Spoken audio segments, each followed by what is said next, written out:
लहान मुलं म्हटली की खूप हट्टी असतात आणि त्यामध्ये जर शाळेला सुट्टी असेल तर मुलांना काहीतरी वेगळं असं खाण्यासाठी लागतं आणि त्यातच जर मुलं म्हटली काहीतरी स्वीट खायचं तर काय बनावं खूप मोठा प्रश्न पडतो. तर घरामध्ये ब्रेड हे असतातच. 5-6 ब्रेड घेतले, त्याच्या कडा काढून छोटे पीस करून घेतले.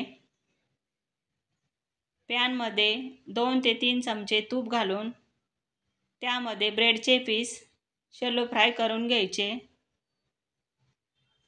म्हणजेच त्याचा दाताखाली छान असा क्रंच येतो.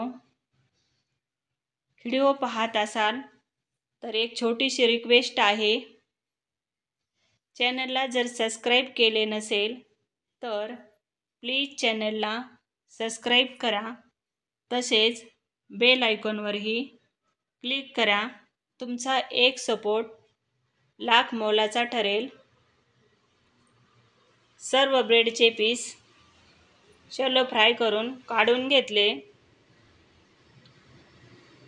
एका पातेल्यामध्ये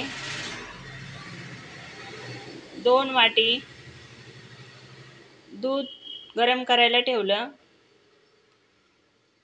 त्यामध्ये अर्धी वाटी साखर, वेलची पावडर, केशरचे धागे घातले आणि एक उकळी काढून घेतल्यानंतर त्यामध्ये घट्ट होण्यासाठी कॉर्नफ्लॉवरची स्लरी घालूया. कॉर्नफ्लॉवर जर नसेल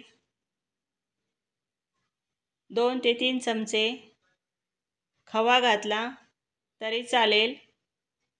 1 चमचा कॉर्नफ्लॉवर घेऊन त्यामध्ये 2 चमचे दूध घालून मिक्स करून घेतलं आणि हे मिश्रण दुधामध्ये ॲड करूया आणि एकसारखं हलवत 2 मिनटं छान असं उकळून घ्यायचं आहे. तर कॉर्नफ्लॉवर घातल्यानंतर दूध छानपैकी असं घट्ट झालेलं आहे. आपल्याला याच पद्धतीचं दूध हवं आहे. तर तुम्हीही ब्रेडपासून अशी स्वीट डिश बनवता का हे कमेंट करून नक्की सांगा. आणि तुम्ही हा व्हिडिओ कुठल्या शहरामधून बघत आहात तेही कमेंटमध्ये सांगा.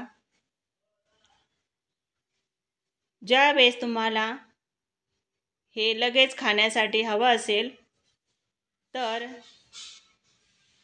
हे दूध सर्व ब्रेडमध्ये घालायचं. अन्यथा तुम्ही जेव्हा खाणार असाल त्याच वेळेला हे पुन्हा गरम करायचं आणि ब्रेडमध्ये घालायचं आणि सर्व करायचं. तर मी सर्व दूध हे ब्रेडच्या पीसवर घालत आहे. ही स्वीट डिश खूप अशी लाजवाब होते, अतिशय सुंदर होते. गार्निशिंगसाठी वरतून पिस्ता, केशर घालूया आणि स्वीट डिश एन्जॉय करूया. माझ्या अशा साध्या आणि सोप्या रेसिपीज जर तुम्हाला आवडत असतील तर माझ्या चॅनलला सपोर्ट करा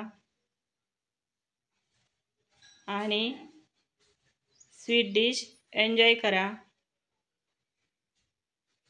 पुन्हा भेटू अशीच एक